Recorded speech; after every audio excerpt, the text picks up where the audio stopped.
We appreciate you giving us some of your valuable time to join us in the trenches with Dave Lapham, brought to you by First Star Logistics. And you made a great decision because our guest, Jimmy Burrow. That's right, father of Joe. He's been with us many times, a great guest, and he's got a lot of good things to talk about. The Joe Burrow Foundation is doing a lot of tremendous things. A big golf tournament coming up on Monday, June 5th over at Coldstream Country Club is going to be raising a lot of dollars. If you want to get involved with the foundation, joeburrow.org is how you can find out how to be part of the Joe Burrow Foundation. Get on board. They're helping a lot of people in a lot of different ways. And we're also going to talk about the quarterback, Joe Burrow. And Jimmy knows him better than anybody. Jimmy himself, great football player, great coach for a number of years. He's got himself a special one at the quarterback position for the Cincinnati Bengals. Number 9, Joey B.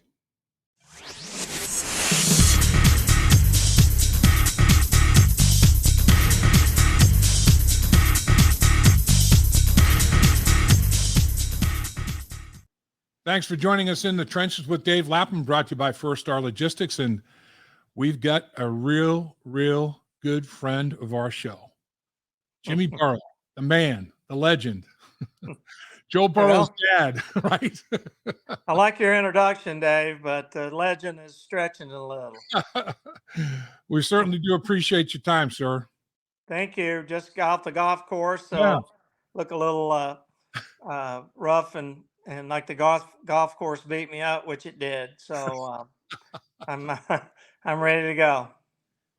It's funny. Just today, I was in the locker room for the Bengals post workout, and I was talking to your son. I said, "Joe, how's the golf game?" He goes, "Well," he said, "I'm it's not where I want it, but," he said, "I know if I put some time into it, I know I can be pretty good.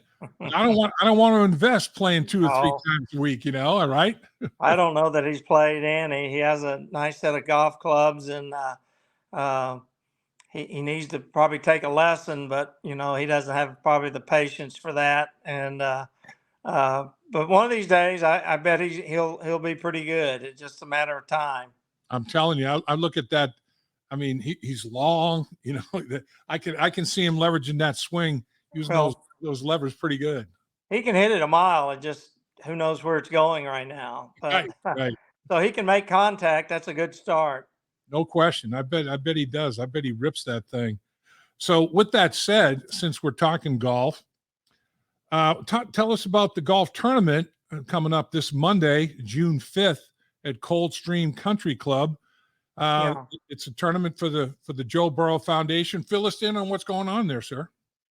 Well, it's the first real major, other than first major Ohio fundraiser that we've had, as far as involving Joe and involving our family and trying to get as many people as we can to participate. We had a great fundraiser at the LSU spring game. So we did a lot of good down there, and this is really the first one here. So it's a lot going on, but we sold out the foursomes within a day. So that's all good. Looks like Bill Hammer is going to be our MC. He's a friend of mine, a friend of the Bengals, and a friend of yours. Yeah. And he's awesome. So it's going to be fun. We got a little get together that night. Got an auction, and it's a great way to not only have fun and to certainly raise money and support the Joe Burrow Foundation. No question. Coldstream Country Club, it's impressive. It's an impressive layout, no question about that. And then Joe Marinick at his house that night. Where do you see that house, Jimmy? Woo! Man, it looks like, I've seen it. It looks like a castle, so I'm excited to be there. Yeah, he's got a view of the Ohio River that just won't quit. And Joe is very philanthropic guy, and it's good that that's going on. Looking forward to that on Monday, June 5th. What else is going on? I guess you've got the Do Good shirt competition that goes that's June 6th.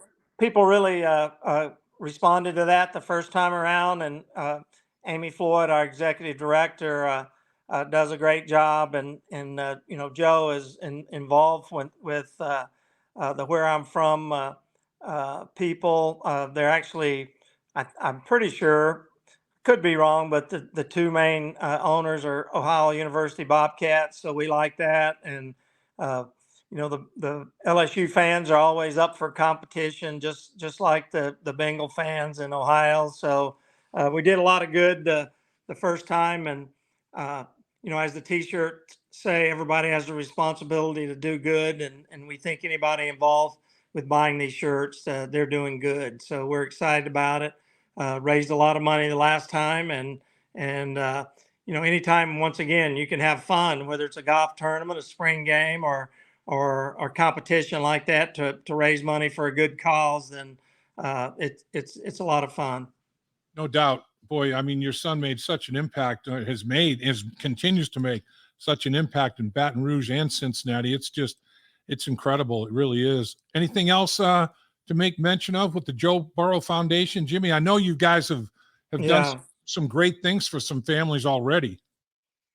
Yeah, first of all, anybody that's willing to donate, joeburrow.org, you can get on that website and see some of the things we've done, some of the things we're trying to get done. We've helped families, 20 of them there at the Cincinnati Children's Hospital.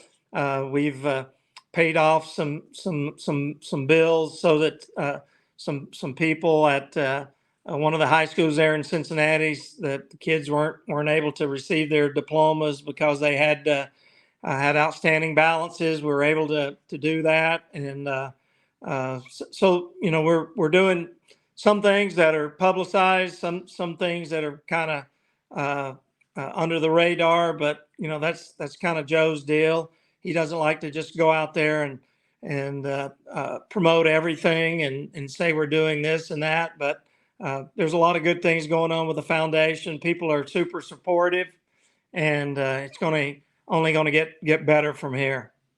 Boy, it's amazing. I mean, Joe is doing great things with the foundation that you're obviously a big part of, and Sam Hubbard's got a foundation. Ted Karras has a foundation. I mean, there's a lot of philanthropic Cincinnati Bengals players. I mean, the organization is very blessed in that regard, that the players are giving back to their respective communities.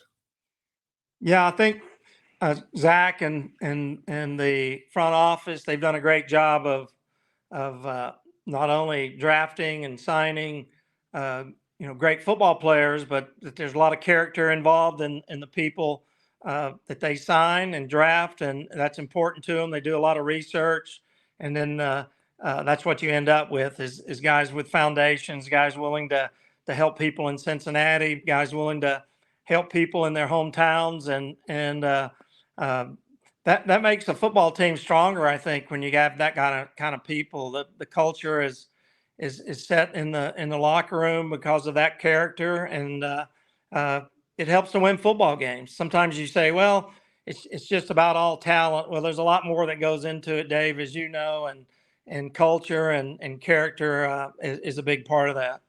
No doubt about it. You know all about that, coaching as well as you had for so many years, and playing yourself at the professional level too. And I mean, but boy, it's great when the players in the community and the organizations in the community all start to bond. I mean, that's all really good stuff. There's no question about that. Let's talk about your son for a little bit, man. Yep. Joe's been working hard. I'm looking at Joe, and he's looks swole to me, man. I mean, he's put on some good mass. I mean, very, very productive mass. He's always been into lifting weights, probably more so than maybe most quarterbacks. Dak Notestein does a great job. That's his personal strength coach. And then the Bengals, take over once the different phases start, like it did a few weeks ago, and they push him forward even more. He's got where he doesn't like gaining and being really 220 or so. So he's conscious of his weight. He eats good. And then with the weightlifting and the fact that he's been healthy in the off season, at least up until this point, that's what you end up getting is a strong guy that's in shape and ready to go. Yeah, I mean, he looks really, really good. Knock on wood. I mean, the football gods better be kind to him because, man, I think he probably looks and feels as good as he's ever looked and felt this time of year in his professional career, right? I think so. I mean, he's always in shape. Even probably this time last year, he might have been similar. But then a few weeks later or a month later, the emergency appendectomy really set him back. I Yep. think it I think it caused some issues early in the season, but the one good thing about Joe is he likes lifting, he likes training. That's what Joe does, and if he's healthy, then he puts a lot into it, and he's been healthy so far this year. I don't think I've ever seen a guy that is more competitive than your son. I mean, he's quietly competitive, though. I mean, he is so controlled. I mean, the controlled competitiveness is just that's a tough thing to balance sometimes, right? I mean, he has a perfect balance of that controlling himself, but uber competitive as well. Yeah, I mean he definitely is competitive, always has been. Uh, he loves winning and he doesn't like losing. So that's probably for a professional athlete that's a good thing. But he certainly understands that here and there you're going to lose some games. But uh, he's surrounded too by my understanding a lot of competitive guys, and that's what you need to be able to succeed in the NFL. I mean, he competes at ping pong. We have these little electronic Yahtzee games or whatever pool. He doesn't like to lose in those either, so that carries over onto the football field. We were just talking with Logan Wilson here a little bit ago, and he's healthy. He had the torn labrum, and Yep. he feels as good as he's felt in a while. Sam Hubbard, he said his body feels as good as it's felt in a while. Joe is back to the situation where, like you said, prior to the appendicitis, where he was, and it just, knock on wood again. If this football team can stay healthy on top of everything else that it's got, I mean, we know that's the variable nobody can control, is that injury variable. And if the football gods are kind, no telling what can happen this year. Yeah, I think they've done a good job of creating depth too, because you are going to have some injuries. You just hope that they don't all hit you at the same time, maybe like it did in the playoffs last year. But there's Right. depth pretty much all over the place, offensively and defensively. And you can't play as many games and as physical of a game as the NFL is um, to not have injuries. And people are going to have to step in and step up, and that's all part of it. People, the guys that came in there last year did a great job. The Buffalo game was a great example of guys coming in and all of them performed great. And you hope that doesn't happen, but I think they're prepared for it in case a guy goes down here and there or misses a game or two. You just don't like to lose a whole bunch of them like right before the playoffs, like we did last year. Right. No doubt about it.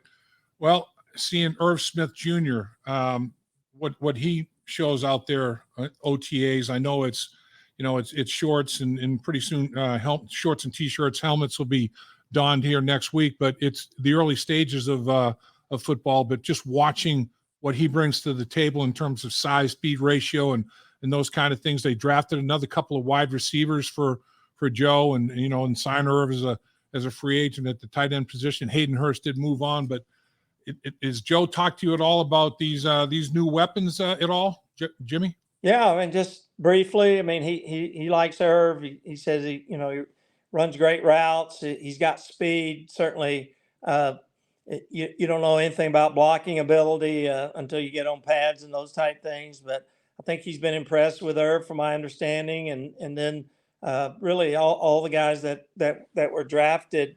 He says they've fit in and done a good job, and you need those guys to step up and once again, whether it's the draft choices, creating depth as backups or special teams, and then of course Irv, you're counting on him to do the same things that Hayden did, and have a great year, and he's capable of it. I think he's had some injury problems over the years. Joe played against him, I think, in 2019 at LSU when it was at Alabama, and he was a big part of that Alabama team. So he's talented, he's tough, and being from Alabama, he's one of those ultra competitors, or you don't survive with Nick Saban. So he's got a good background, and I think he's going to be have a big year for us. Talking about Irv Smith Jr., the wide receivers that were drafted, the defensive backs that they drafted in the early stages of the NFL draft can all run. I mean, this football team has outstanding overall team speed. You as a coach that had great success for a great number of years, how valuable is overall team speed? I mean, can you put a price tag on that, or is it priceless? Well, you got to have some other traits and characteristics other than just speed, but that's Right. that if you don't have speed, then none of the other things matter really in the NFL. So I think they've put a premium on speed, and really all their draft choices offensively and defensively. So certainly the more speed you have on the field, the more opportunities that you have to be explosive on really both sides of the ball. So impressive so far, and then the next step, putting on pads, seeing if they can block and tackle and catch going across the middle and those type things. Dave, everybody looks pretty good in shorts and t-shirts, but everything that I've read and I understand, all those guys are capable of doing well once we get on the pads also. Right. I mean, I've seen over the years some underwear ball All-Americans that might not be once you get all the pads on, but a lot of times it does translate. It's and then speaking about special teams, Darren Simmons, when you have great team speed, it trickles down to special teams. And my question to you, Jimmy, is what do you think about this fair catch rule? I mean, why don't they just take away the kickoff return and put the ball to 25-yard line? That's basically what they're doing anyway, I guess. I don't know. I mean, you can fair catch it in college, and so I'm sure supposedly all of the rule changes, or a majority of them, are for safety issues. But Right. I don't know. Just once again, reading between the lines, and I read things like everybody else. I'm not sure the head coaches were on board with that, but the owners can make those decisions unilaterally, and at least in their minds, it's in the best interest of the game. But it'll be interesting. I've seen other leagues, trying to do some different things with the kickoffs. So it's a work in progress, but the kickoff can certainly affect the ball game positively and negatively, and special teams players are a big part of that kickoff and kickoff return team. So takes a little away from the game, I think, but we'll see how it goes. Yeah, I guess the commissioner usually doesn't take things to vote with the owners until he knows by researching prior to the actual vote that it's going to pass the way he wants it. The way he wants it to go, that's when he takes it to ballot. So he knew that was going to pass, fair catching, putting the ball at the 25-yard line. It's going to be an interesting adjustment, that's for sure, man. I'll tell you. So the one thing that continues to amaze me about Joe is how quickly this guy can process football information. I'm sure information overall. He's a very intelligent guy. I mean, he's got a high IQ, obviously, but his football IQ, as we've talked about, is mensa. I mean, he sees it and processes it so fast. It's amazing. Yeah, it kind of always has. I don't know. It's just one of those things. Some people are able to do that, and not just football, but other sports and other jobs. I think, and he's he's always been fortunate that if you show him something, he's able to process it. And it's one thing to take it from the meeting room to the football field, which he does great, and then to take it to the real game is really probably what separates the great players from the really good players, and he knows coverages, he knows tendencies, and a lot of that, as I've always said, goes back to preparation, not only Joe's but his teammates, and then also those offensive coaches that show him what he's looking for, and once he knows, then that speeds up his ability to process for sure. The thing that is also so admirable about him is his composure.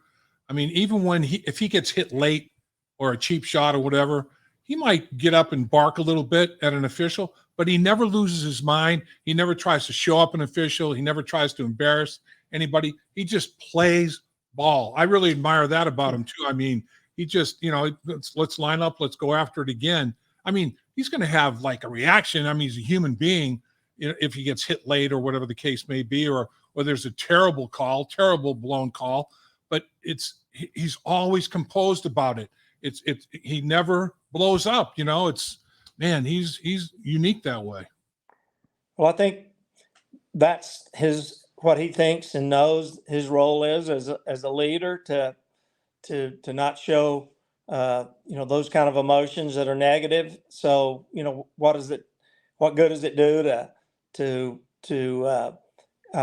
throw a fit or something at the official or whatever? You need to be moving on to the next play. And I think his teammates see that and they act accordingly. Like, well, Joe just had a late hit, but it's time for the next play. And if he's ready to go, then we're ready to go. But that's what leaders do, and that's what a quarterback has to do: show toughness, show composure, show the ability to move past those type things and to move on to the next play.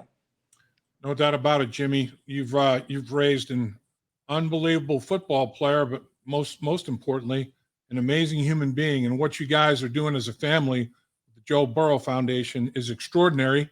And best of luck with the golf tournament coming up on Monday over at Coldstream Country Club.